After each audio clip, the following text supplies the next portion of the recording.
आगे और जिक्र करेंगे भाई और बहनों हम। तो आगे क्या कह रहे हैं पूज्य गुरुदेव भगवान। तो परमात्मा ने कहा था तू जितनी जानता अपनी सारी कर लिया। चौथा युग जब कलयुग आई तब हम अपना अंश पठाई। काल अंत छूटे नरडोई सकल सृष्टि परवानी कोई। एक ये कोई बिट्टू भाई है, बिट्टू शर्मा। अब मुझे भगत तो लगते नहीं है, लेकिन चलो परमात्मा की आत्मा है। इनके बहुत सारी शंकाएं हैं मन में, बहुत सारी बातें ये कह रहे हैं। एक कमेंट्स इनका ले लेते हैं, ये क्या कुछ कह रहे हैं। पवन जी, जो आप बातें कर रहे हो ना, इससे ये साबित होता है कि गुरु जी झूठे हैं। आपको जिन्होंने आश्रम बनाया उन्हें मैनेजमेंट बता रहे हो। गुरु जी अभी तक कुछ नहीं बोले हैं, इसका मतलब क्या समझा। ये भाई कह रहा है कि ये जो जगह जगह आश्रम खोल दिए गए हैं मैनेजमेंट के द्वारा, गुरुजी के परिवार के द्वारा, तो गुरुजी तो अभी तक कुछ नहीं बोले। तो इससे क्या समझा जाए। तो गुरुजी ने तो अभी तक हमारे बारे में भी कुछ नहीं बोला। गुरुजी ने तो मुझ पवनदास के बारे में भी अभी तक कुछ नहीं बोला कि वो सही है या गलत है। तो फिर मेरे में दोष क्यों देख रहे हो भाई, फिर मुझे गलत क्यों ठहरा रहे हो। बोलने को तो गुरुजी ने अभी तक मेरे बारे में भी नहीं बोला। भाई ये परमात्मा की अलग लीला है, लीला पार्ट नंबर 2। ये पहले वाली लीला से भिन्न है, अलग है। भगत तो पहले वाली लीला में फेल हो गए, दूसरी लीला में बेचारे कहां से शरीक हो पाएंगे, कहां समझ पाएंगे। ये अध्यात्म है मेरे भाई, ये अध्यात्म है, समुद्र से गहरा विषय है। मैं इस लाइव वीडियो में 2 मिनट में बोलकर आपको नहीं समझा सकता। इस अध्यात्म को समझने के लिए, सतगुरु की लीला को समझने के लिए, संकेतों को समझने के लिए युगों युगों की तपस्या चाहिए, युगों युगों की तपस्या। उनकी शरण में आकर तब जाकर परमात्मा दया करता है। ये कोई 1 2 4 5 कोई 10 कोई जीवन में सफल में नहीं आता। युगों युगों से उनकी शरण में आकर भक्ति करते रहना होता है, तब किसी जन्म में जाके परमात्मा दया करता है। ये काल ब्रह्म भी क्या बोलता है गीता जी में, बहुनाम जन्मानाम अंतते ज्ञानवान माम परपदते वासुदेव सर्वम इति स महात्मा सुदुर्लभ। क्या कह रहा है, बहुनाम जन्मानाम अंतते ज्ञानवान माम परपदते। बहुत से जन्मों के अंत के जन्म में ये काल कह रहा है कि कोई ज्ञानी आत्मा है जो मेरी भक्ति करती है। अब भक्ति तो पूरा संसार ही कर रहा भाई, मंदिर में, मस्जिद में, चर्च में, गुरुद्वारे में, पैदल यात्रा में, कावड़ में, नीलकंठ, बद्रीनाथ, जगन्नाथ, सब कर रहे हैं। लेकिन वो कहां संकेत कर रहा है कि मुझ काल ब्रह्म की साधना भी बहुत जन्मों के अंत के जन्म में कोई एक आध ज्ञानी आत्मा करती है। तो इसी प्रकार भाई बहुत जन्मों के अंत की जन्म की तपस्या के बाद, युगों युगों की तपस्या के बाद, भक्ति के बाद, अरे कोई इक्की दुक्की आत्मा होती हैं जो सतगुरु रामपाल जी परमेश्वर जी की लीलाओं को इस कलयुग की पिछली पीढ़ी में समझ पाती हैं। तो मेरे भाई ये 2 मिनट का विषय नहीं है जो मैं आपको समझा दूंगा। सतगुरु रामपाल जी का परिवार 35 साल से भगत बनकर उनके चरणों में है, वो उनकी लीला के अंश मात्र को नहीं समझ पाए। नामदेव जी और रविदास जी उनके चरणों में 24 घंटे रहे, सैकड़ों वर्ष, वो रति भर भी नहीं समझ पाए। नामा यानी नामदेव, रैदास यानी रविदास, नामा और रैदास रसीला, कोई न जाने अवगत की लीला। तो भाई ये 2 मिनट का विषय नहीं है। अगर आप भगत नहीं हो तो सबसे पहले आपने गुरु जी के सत्संग सुनने शुरू करने चाहिए, और जब आप उनसे उपदेश ले लोगे तो गुरुदेव ने कहा कि 3 साल पहले तो आप भगत की कैटेगरी में नहीं माने जाओगे। यानी सतगुरु रामपाल जी से उपदेश लेने के बाद में 3 साल तक तो आपको भगत भी नहीं कहा जा सकता, यानी आप कभी भी डगमग हो सकते हो। उसके बाद 5-10 साल के बाद फिर धीरे आपको समझ में आने लगेंगी ये बातें, खेल क्या है, माजरा क्या है। अगर समझ में आ गई तो मेरे भाई मैं इस कमेंट्स के माध्यम से 2 मिनट में तुम्हें कैसे समझा दूंगा। जब मुझे समझने में युग लग गए, ये सूक्ष्म है, जैसे हवा को कोई दिखा नहीं सकता, नहीं नहीं मुझे हवा दिखा। भाई वो महसूस करवा सकता है, गाड़ी के टायर में हवा भरवा के और फिर उसमें टनों टन वजन लाद के बोलेगा कि देख इस टायर में हवा है, तब ये टनों टन माल ये हवा लेके घूम रही है, हवा है। नहीं नहीं मुझे दिखा, मैं तो तब मानूंगा। तो भाई दिखा संसार में कोई नहीं सकता इस परमात्मा के अलावा। तो भाई ये सूक्ष्म है, महसूस करनी पड़ेगी। वो हवा है तो हम जी रहे हैं, हवा है तो हम शरीर पर महसूस कर रहे हैं। अब कोई अड़ जाए कि नहीं मुझे दिखा, उसको तो फूक मार देना तो भी कहेगा ना नहीं दिखा मेरे को, आई तो है मेरी तरफ लेकिन दिखा मेरे को। तो भाई वो दिखाने की मुझ पवन दास की बस की बात नहीं है। भाई मैं हनुमान जी नहीं हूं जो सीना फाड़ के दिखा दूंगा तुम्हें और तुम्हें समझ में आ जाएगा।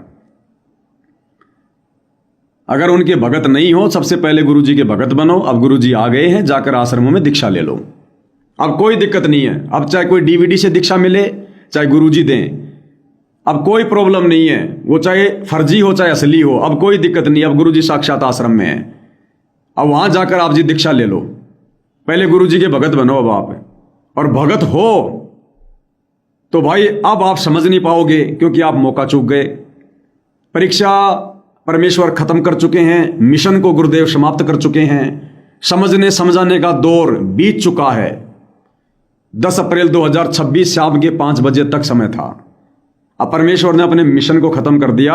अब तो उनकी लीला चलेगी संसार को अपनी शरण में लेने की। तो भाई ये 2 मिनट का विषय नहीं है भगत जी, जो मैं आपको समझा दूंगा, माफी चाहता हूं।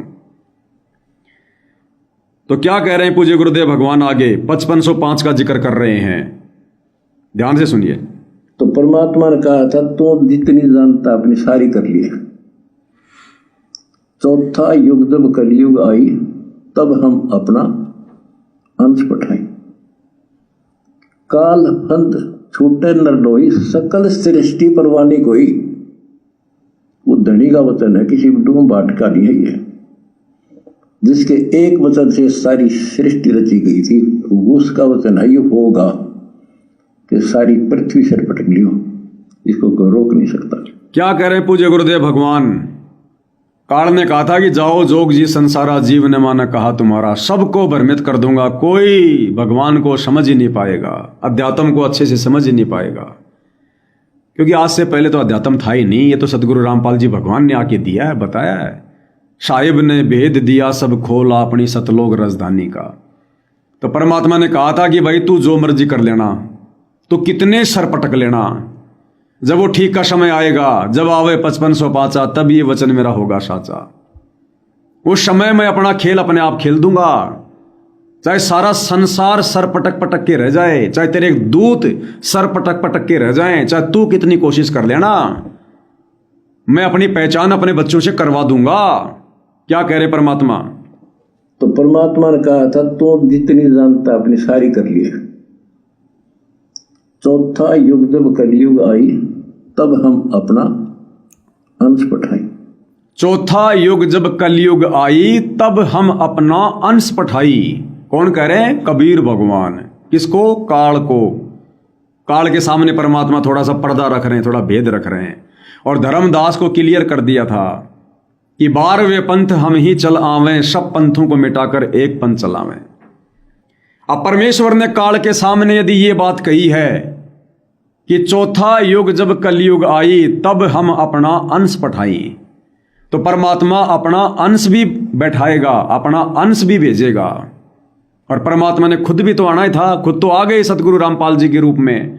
अब काल को यदि परमात्मा ने कहा है तो उनका वचन फैल नहीं हो सकता कि मेरा दास जाएगा, मेरा अंश भी जाएगा। कब? जब कलयुग 5505 वर्ष बीत जाएगा, 1997 के बाद। चौथा युग जब कलयुग आई तब हम अपना अंश पठाई।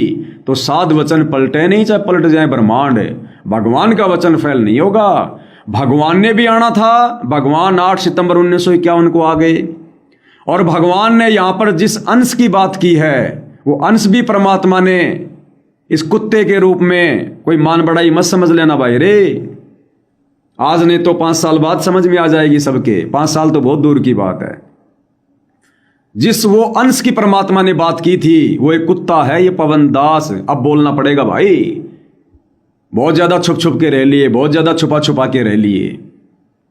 अब ये कुत्ता है वो परमात्मा का अंश, छोटा सा नाचीज, जिसको परमात्मा ने 1 अप्रैल 1984 को जन्म दिया और 12 अप्रैल 2013 को अपने चरणों में बुलाया शतलोक आश्रम बरवाड़ा में, और मालिक ने दीक्षा दी। और उस दिन से लेकर आज तक परमात्मा ने कभी पीछे मुड़ने नहीं दिया, कभी मन में कोई दोष पैदा नहीं होने दिया। और अपने उस अंश का परमात्मा ने अब भरपूर फायदा उठाया इस परीक्षा के समय में। 7 संगतियां शुरू करवाकर काल ने तो नामो निशान मिटाना था। क्या कहा था अभी आपने सुना कि मैं इनको भगवान की समझ नहीं होने दूंगा। तो कितना ही जोर लगा लेना, जोगजीत कितना ही ज्ञान दे लेना। तो जोगजीत ने ज्ञान दे दिया, सतगुरु रामपाल जी को, चाहे जोगजीत को, चाहे कबीर भगवान को। और जब तक सतगुरु रामपाल जी ने ज्ञान दिया और दे रहे हैं, ये अपने आप को भगवान नहीं बता रहे इस भक्ति विधान अनुसार कि परमात्मा जबरदस्ती मत करना। अपने आप को खुल्लम खुल्ला नहीं कहोगे कि मैं भगवान हूं, मैं परमात्मा हूं, ये नियम है।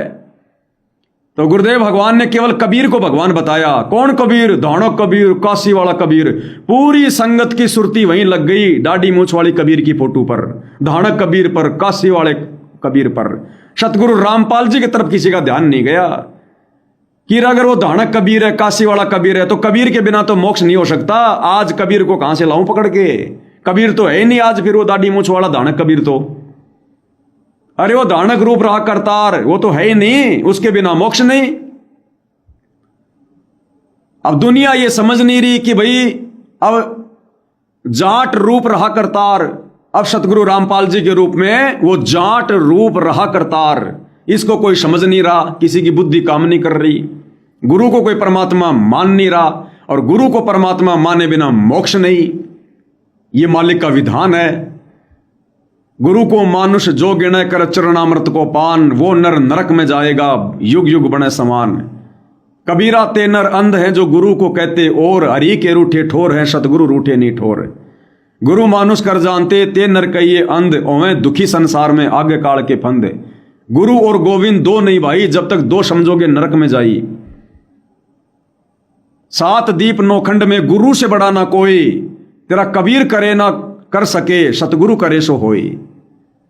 अब सतगुरु रामपाल जी को कोई कबीर मानने को तैयार नहीं, क्योंकि सतगुरु रामपाल जी ने अपने आप को कभी कबीर बताया नहीं। कबीर बताया उस धाणक को, दाढ़ी मूछ वाले को। सबकी सुरती वहीं लग गई कबीर जी 650 साल पहले वाले। फिर उसकी फोटो पे सुरती लग गई, जो नकली फोटो जो किसी ने बना रखी है दाढ़ी मूछ वाली कबीर जी की। सतगुरु रामपाल जी को नहीं माना किसी ने कबीर भगवान, और इनको भगवान माने बिना काल से जंग जीती नहीं जा सकती, मोक्ष हो नहीं सकता। इसलिए परमात्मा ने अपने अंश का प्रयोग किया, उस अंश का फिर परमात्मा ने लाभ उठाया कि चौथा युग जब कलयुग आई तब हम अपना अंश पठाई। तो आज भाई छुपा हुआ नहीं है, अब तो क्लियर हो गया। आज सतगुरु रामपाल जी की संगत में अगर सतगुरु रामपाल जी को कोई भगवान मानकर पूज रहा है तो सात संगति से जुड़कर, और उसकी सबसे बड़ी पहचान, हमने उस दाढ़ी मूछ वाली कबीर की फोटो को फाड़ फाड़ के फेंक दिया। हमारे घर में दर्शन भी नहीं होंगे आपको। एकमात्र अपने गुरु जी को दंडवत करते हैं कबीर मानकर, उन्हीं का जयकारा लगाते हैं कबीर मानकर, उन्हीं की महिमा करते हैं कबीर मानकर, उन्हीं को भोग लगाते हैं कबीर मानकर, उन्हीं की 5 दीपक वाली थाल से आरती उतारते हैं कबीर मानकर, और उन्हीं के आश्रय, उन्हीं के भरोसे, उन्हीं का ज्ञान, उन्हीं का ध्यान, उन्हीं से उम्मीद है। इसको कहते हैं अपने गुरु को कबीर मानना, गुरु को भगवान मानना। यह परमात्मा ने खेल खेला अपने अंश के माध्यम से, इस कुत्ते को, 2 कोड़ी के जीव को, गधे को खड़ा करके। और परमेश्वर ने अपनी प्यारी आत्माओं में प्रेरणा की, जिन्होंने सहयोग दिया। अब आगे सुनना गुरुदेव भगवान के मुख कमल से। सभी सत्सेवक भाई बहनों को परमात्मा दोनों हाथों से आशीर्वाद दे रहे हैं, केवल इस बात के लिए कि बच्चों, मैंने जिस कुत्ते को खड़ा किया था सात संगति के लिए, तुमने इसका तन मन धन से सहयोग किया है। तुम्हारा दान सफल होगा, तुम्हारा दान तुम्हें सतलोक में बैठाएगा। उसको दान कहो चाहे सहयोग कहो। जब परमात्मा के आशीर्वाद से कोई अगर सेवा कर रहा है, सहयोग कर रहा है, वो दान ही है। मैंने किसी से दान के रूप में नहीं लिया, ना मेरे को किसी ने दान के रूप में दिया, लेकिन परमात्मा की नजरों में वो दान हो गया। वो आगे देखना, दोनों हाथों से आशीर्वाद दे रहे हैं गुरु जी। वो धनाना आश्रम में बैठे भगत समझ रहे हैं गुरुजी हमें आशीर्वाद दे रहे हैं। जो दान धर्म हमने अन्नपूर्णा मुहिम के लिए दिया है, इन कुपात्रों को दिया है गुरुजी के परिवार को, गुरु की गैर हाजिरी में। संकेत शब्द सैन सतगुरु की पहचान है, पावे अटल सुहाग रे। तो जब आवे 5505 तब ये वचन मेरा होगा साचा। तो भाई सतगुरु रामपाल जी ने तो अपना मार्ग 1994 में शुरू कर दिया था, अपना पंथ। फिर ये 5505 के बाद वाला क्या माजरा है, 1997 के बाद वाला, ये उन्होंने अपने अंश को भेजना था इस भक्ति मार्ग में। जन्म दे दिया पहले 1 अप्रैल 1984 को और अपनी शरण में ले लिया बरवाला कांड से 1 साल पहले। देखो कैसा खेल खेला भगवान ने। मुझ गधे को एंड टाइम पे परमात्मा ने शरण में लिया ताकि मेरा ध्यान कहीं इधर उधर ना हो जाए। बरवाला कांड तक तो मेरे को करोथा कांड के बारे में भी ज्यादा जानकारी नहीं थी। परमात्मा ने ऐसे समय में, मौके के समय में, करोथा कांड से 1.25 साल पहले मुझे अपनी शरण में लिया। चाहते तो पहले भी ले लेते। अगर पहले मुझे अपने शरण में ले लेते, क्या पता मैं भी सतलोक आश्रम उस कमेटी का हिस्सा बन जाता।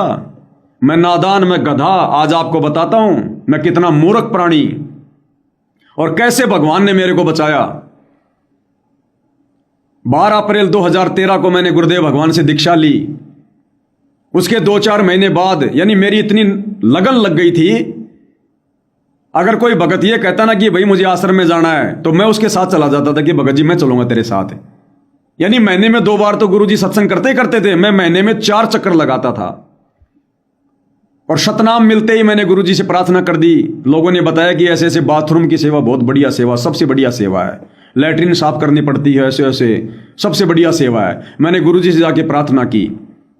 गुरुदेव ने कहा कि बेटा कहाँ से है? मैंने कहा गुरुदेव जयपुर से। जा बेटा कर ले सेवा। लग गया सेवा में मैं। इन सतलोक आश्रम वालों से मेरे बढ़िया संपर्क हो गए। हरियाणा का स्टेट कोऑर्डिनेटर अमन गोदारा, राष्ट्रीय समाज सेवा समिति का अध्यक्ष मास्टर राम कुमार ढाका, गुरुजी के रिश्तेदार, इनको मैं अपनी गाय का घी ले जाके देता था। मेरे को विशेष तौर पर जानने लग गए, पहचानने लग गए। सतलोक आश्रम बरवाड़ा में जो बाथरूम की सेवा थी वो सारी मेरे हैंड ओवर कर दी। चाबी मेरे को दे दी गई स्टोर की साबुन तेल की। प्रसाद भी मैं ही बांटता था ऊपर का। मेरे को बागड़ी बागड़ी कहते थे प्यार से। मुझे परमात्मा ने इनके बीच में रखा, मुझे इनकी रहनी करनी दिखाई परमात्मा ने। जब गुरुजी सत्संग करते थे ये बातें किया करते थे। उसके बाद हरियाणा का स्टेट कोऑर्डिनेटर जयपुर में आया गाय लेने के लिए। मैं उसको गाय दिखा रहा था 2015 में, बरवाला कांड के बाद। खूब संपर्क हुए इनसे मेरे। परमात्मा ने इनकी जड़ दिखाई मुझे।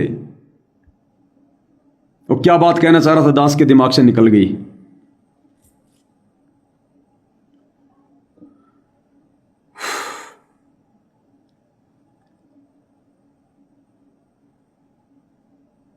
अब देखो दास के दिमाग से निकल गई, परमात्मा नहीं चाह रहे या फिर क्या है?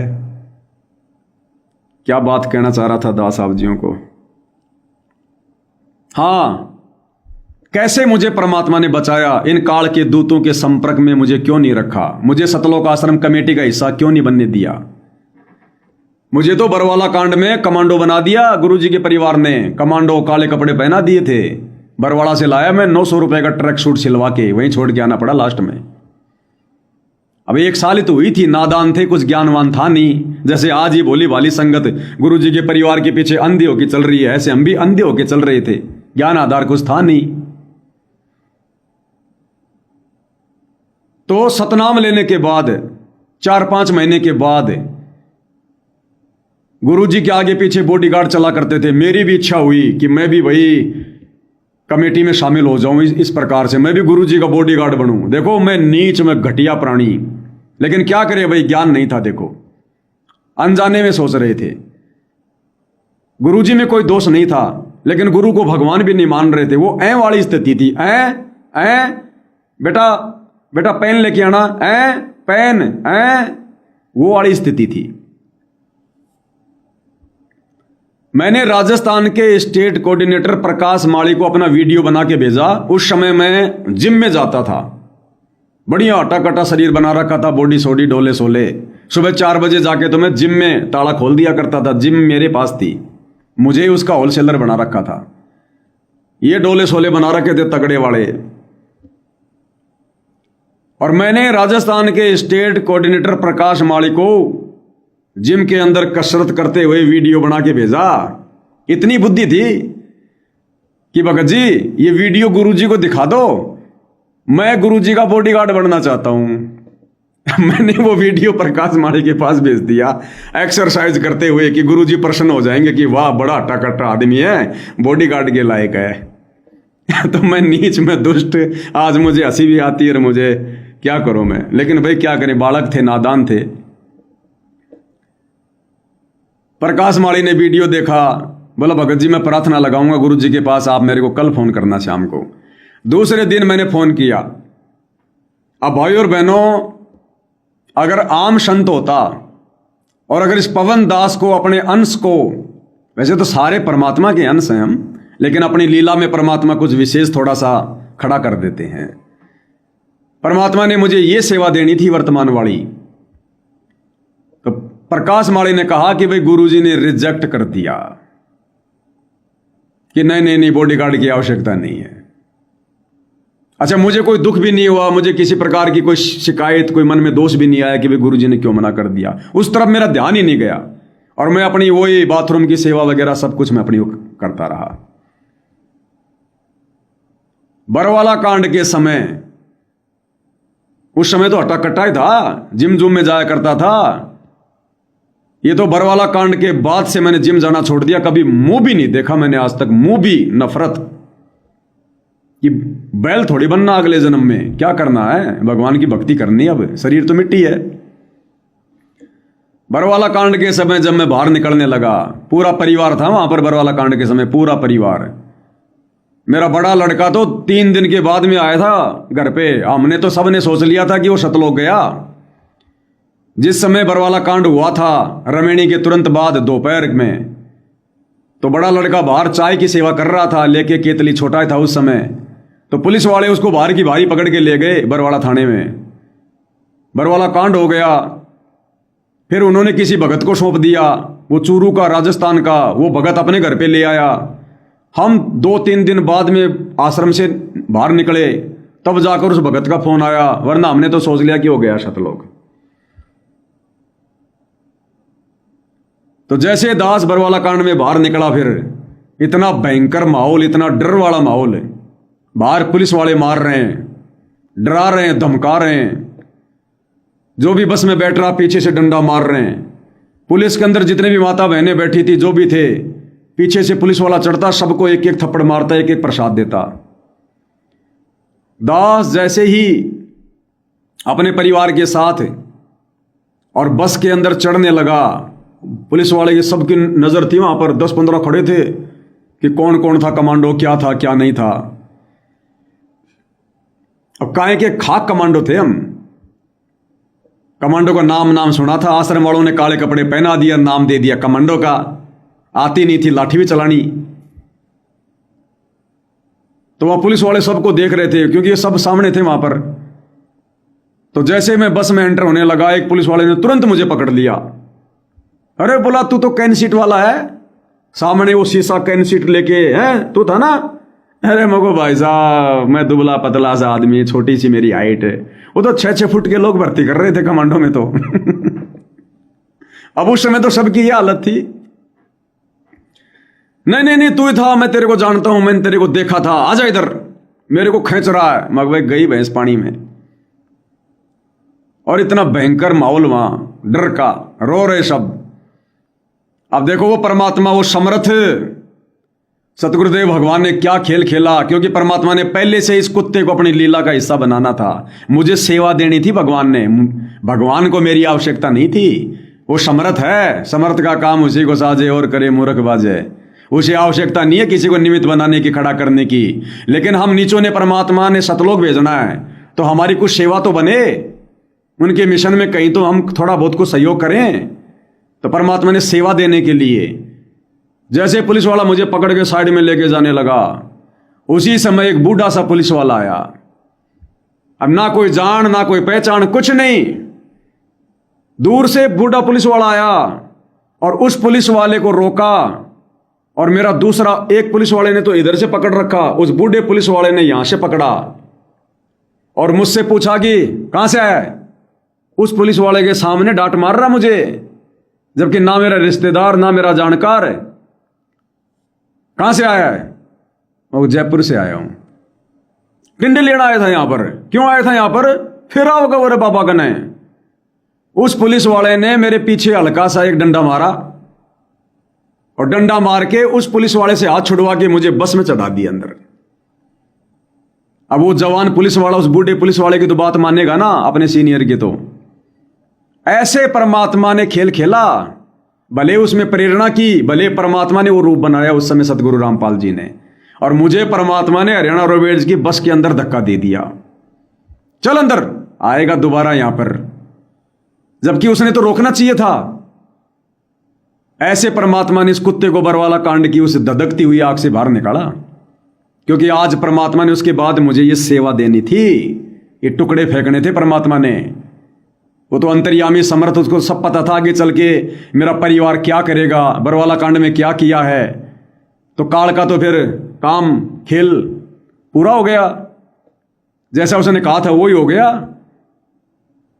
तब परमात्मा ने दास को वहां से निकाला सुरक्षित, और फिर इस कुत्ते को परमात्मा जी ने धीरे धीरे धीरे धीरे तैयार किया।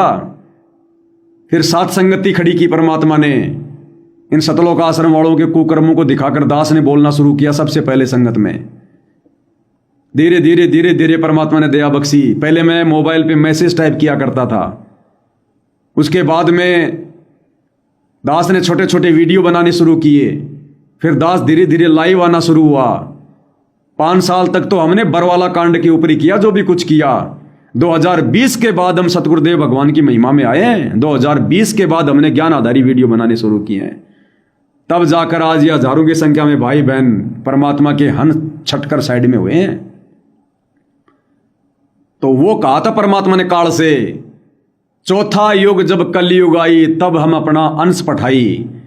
अब उस अंश ने, इस कुत्ते ने, सतगुरु रामपाल जी तो आदि अनादि हैं, तो शुरू से भगवान है, लेकिन हम नादान जो भूल चुके थे, परमेश्वर ने इस कुत्ते के माध्यम से वीडियो बनवा बनवा के सद्बुद्धि दे के अपनी पुस्तकों में से, अपने सत्संगों में से वो गूढ़ रहस्य निकलवा कर और अपने आप को इस कुत्ते के माध्यम से, इस अंश के माध्यम से आज भगवान साबित करवाया। तो वे संगत ने तो भगवान मान लिया। जिस संगत को परमात्मा ने सतलोक लेकर जाना है, उन अंश आत्माओं ने तो भगवान मान लिया अपने गुरु को। ये सबको पता है कि सात संगति वाले किसको भगवान मानते हैं, किसका दिन रात गुणगान कर रहे हैं। और ये बाकी दुनिया वाले भी आने वाले समय में इन वीडियो को देख देख कर भगवान मान लेंगे। भले पार नहीं होंगे, लेकिन ये भगवान मान लेंगे। फिर बकवाद नहीं करेंगे, भक्ति में बाधा नहीं करेंगे किसी को। और वैसे भी युग परिवर्तन के दौरान छटनी हो ही जानी है। तो ये खेल है सतगुरु रामपाल जी भगवान का। इसलिए परमात्मा जी कह रहे हैं कि चौथा युग जब कलयुग आई तब हम अपना अंश पठाई। वरना बता दो कौन सा अंश भेजा उस कबीर भगवान ने सतलोक से। अगर कोई सतगुरु रामपाल जी को कबीर का कोई अंश मान रहा है तो उससे बड़ा बुद्धू, उससे बड़ा मूर्ख इंसान कोई धरती पर नहीं है। भगत होकर जगत तो कुछ भी कह सकता है, कुछ भी मान सकता है, लेकिन उनका भगत होकर अगर अपने गुरु को कबीर जी का अंश मान रहा है, उससे बढ़कर कोई बुद्धू नहीं धरती पर। अंश का मतलब क्या होता है? जीव। एक होता है पीव, पीव यानी परमात्मा, और अंश कहते हैं जीव को। अरे एक तो भगवान और एक भगवान का अंश। अब एक तो पेन और एक पेन का ढक्कन, तो ढक्कन ही रहेगा, मेन काम तो पेन ने करना है, लिखने का। तो भगवान और भगवान का अंश, तो भगवान सतगुरु रामपाल जी यानी कबीर, और अंश तो सारे ही हैं। सारे जीव जितने भी सृष्टि में उनके अंश ही हैं। उनके 16 पुत्र जो हैं, जो सतलोक में, वो भी उनके अंश हैं। काल भी उन्हीं का अंश है, दुर्गा भी उन्हीं के अंश है, अक्षर पुरुष भी उन्हीं का अंश है, उसके लोक के प्राणी भी उसी के अंश हैं। 21 ब्रह्मांड का स्वामी काल और जितने भी जीव हैं सब उसी के अंश हैं। लेकिन परमात्मा ने इस कुत्ते को थोड़ी सी विशेष सेवा दे दी, और मुझे समझ में आ गया कि मेरा इसमें कोई रोल नहीं है। ये तो परमात्मा की मौज, उनकी मर्जी। मेरे तो भाग खुल गए। मैं तो शुक्रिया अदा करता हूं भगवान का, चरण धो धो के पीता हूं, मालिक से भीख मांगता हूं झोली फैला के कि परमात्मा मौज कर दिया आपने, ऐसी सेवा दे के मेरे भगवान दया बना के रखना। मेरी भी शुभ कर्म बन रहे हैं और मेरे अन्य भाई बहनों के भी शुभ कर्म बन रहे हैं और हमें तो भक्ति में वो आनंद आ रहा आपकी लीलाओं में परमात्मा। तो ये कैसे संभव हुआ? ये सतगुरु रामपाल जी ने साध संगति से संभव करवाया। उस काल के मुंह पे तमाचा मारा कि तू जितना मर्जी जोर लगा लेना, तू जितना मर्जी कुछ भी कर लेना, जब वो समय आएगा मेरा आन दे, वो 5505 के बाद वाला समय होने दे, एक बार वाला कांड, उसके बाद मैं अपने अंश को तैयार करूंगा और वो अंश फिर अपने आप ही मेरे आशीर्वाद से बता देगा कि भगवान कौन है, और मानने वाले अपने आप मान लेंगे कि भगवान कौन है। बाकी तुम कितना चिल्लाते रहना, तुम उनको डगमग नहीं कर पाओगे। तो परमात्मा ने कहा था तो जितनी जानता अपनी सारी कर लिए। चौथा युग जब कलयुग आई तब हम अपना अंश पठाए। काल फंद छूटे नरडोई सकल सृष्टि परवानी कोई। वो धनी का वचन है, किसी डूम बाट का नहीं है ये, जिसके एक वचन से सारी सृष्टि रची गई थी। उसका वचन है ये होगा कि सारी पृथ्वी सिर पटक लियो, इसको कोई रोक नहीं सकता। चाहे पूरा शतलोक आश्रम मैनेजमेंट सिर पटक लियो, और इन्होंने पटक लिया। परमात्मा ने जिसको खड़ा किया था, इस कुत्ते को दबाने के लिए, डराने के लिए, झुकाने के लिए, मारने के लिए, शतलोक आश्रम वालों ने क्या कसर छोड़ी भाई? शतलोक आश्रम यानी काल, उस काल ने क्या कसर छोड़ी? 3 बार तो जानलेवा हमले वो तो मालिक ने बचा दिया। 4 मुकदमे गुरुजी से मुकदमा करवा दिया। अरे ये होता है अंश की पहचान है। सतगुरु रामपाल जी भगवान है जो अपने भक्तों को शिक्षा दे रहे हैं, संसार को शिक्षा दे रहे हैं कि जो तोकू काटा बोवे वाको बोतू फूल। हमने किसी पे मुकदमा नहीं करना। सब परमात्मा के बच्चे, हम किस पे मुकदमा करें? सब पहले से दुखी हैं, और क्यों दुखी करें? क्यों पाप के भागी बने? और उस सतगुरु रामपाल जी भगवान से, उनके विधान के विरुद्ध उस काल ने अपने एजेंटों के माध्यम से मुझ पवन दास के ऊपर मुकदमा करवा दिया, जेल करवा दी। परमात्मा ने पहले से दास को चुन रखा था, इसलिए मन में दोष नहीं आया। इसलिए मन में दोष नहीं आया। उनके द्वारा मुकदमा, 2.5 महीने की जेल, और उनके द्वारा गुरुद्रोही कहना, हर प्रकार से संगत में नीचे गिरा देना, इतने प्रयासों के बाद मारना, पीटना, गाली गलोच, गुरुजी से मुकदमा, देशद्रोही की उपाधि, संगत से अलग थलग, इतना सारा सब कुछ जोर लगा दिया काल ने जी भर के। 1000 अपनी पूरी पावर लगा दी शक्ति। लेकिन समर्थ की शक्ति के आगे, जो समर्थ के भरोसे हो, जो समर्थ के आश्रय हो, समर्थ की शरण में हो, उसका वो काल क्या करेगा भाई? परमात्मा ने कहा देख ले भाई, कर ले तेरी इच्छा पूरी। वो काल भी तो भगवान का बेटा है, उसकी भी तो परमात्मा इच्छा पूरी करेगा। जैसे आज मैनेजमेंट की इच्छा पूरी कर रहा है, करो भाई राजनीति, बनाओ स्टेडियम, निभाओ भाईचारा, चलाओ अन्नपूर्णा, वो तो सबकी इच्छा पूरी करेगा। काल की इच्छा पूरी कर दी भगवान ने कि बेटा तू कर ले, लगा ले, तेरा जोर लगाना है। उस भगवान से भी मेरे को गुरुद्रोही घोषित करवा दिया, जिस भगवान के आश्रय हम लोग जी रहे हैं। लेकिन उस भगवान ने उस कुम्हार वाली लीला खेली, अंदर हाथ रख के ऊपर चोट मारी, अंदर से पवनदास को सहारा दे के ऊपर से गुरुद्रोही गुरुद्रोही गुरुद्रोही। कोई बात नहीं करेगा उससे, कोई संपर्क में नहीं आएगा उससे। उसके बावजूद देख लो आज परमात्मा ने सात संगति रूपी बाग को हरा करा कर रखा, हरा भरा। कहां चले थे पवनदास को तोड़ने, और मालिक ने पवनदास को खड़ा करके अपने कुत्ते को और कई हजारों की संख्या में सत्सेवक भाई बहन तैयार कर दिए। और आने वाले समय में पूरा विश्व जुड़ेगा इस परमात्मा के मार्ग से। ये सात संगति मेरी नहीं है, ये सात संगति परमपिता परमेश्वर जी ने शुरू की है। मेरे जैसा मूर्ख अज्ञानी आदमी शायद ही कोई हो। मेरे बाप दादा कोई सत्संगी नहीं थे, कोई भगत नहीं थे, होंगे किसी जन्म में। लेकिन मेरी नजरों में तो मेरे बाप और दादा ने जितनी शराब पी है, मेरे गांव के 100 साल तक जीने वाले आदमी ने कभी पानी भी नहीं पिया होगा। एक आदमी जिंदगी में जितना पानी पीता है, मेरे बाप दादा उससे ज्यादा शराब पी गए। उस घर से परमात्मा ने दास को निकाला है। और यह दास कितना विषय विकारी था मैं बता नहीं सकता, मुझे शर्म आती है। अवगुण किए तो बहुत किए और करत न लाई बार, भावे बंदा बख्श दियो भावे गर्दन तार। वो परमात्मा जानता है युगन युगन के पाप सब युगन युगन के मैल, और जानत हो जगदीश तुम मैंने जोर किए बदफैल। मैं अपनी जुबान से कह नहीं सकता आज। ऐसा नीच इंसान था, ऐसा विषय विकारी आदमी था मैं। आज परमात्मा ने कुंदन बना दिया सोने की तरह। आज कोई सारी सृष्टि मेरे नाम कर दे और कहे कि पवन दास इस लड़की पे गंदी नजर डाल दे, इस लड़की को तू अपनी लवर की दृष्टि से देख ले एक बार, इसके साथ में तू गलत कार्य करने की दृष्टि से देख ले, मैं थूक दूंगा उसी समय। भाड़ में जाए तेरी पूरी सृष्टि, तेरी दुनिया, तेरा ये राजपाट सब। तो परमात्मा ने इस कदर भक्ति मार्ग पर अपने बच्चों को तैयार कर दिया। आज प्रत्येक को, मेरी हालत नहीं, मैं तो खुद साथ संगति से जुड़ा हूं, ऐसे ही भाई बहन जुड़े हुए हैं, सबकी परमात्मा ने ये स्थिति कर दी।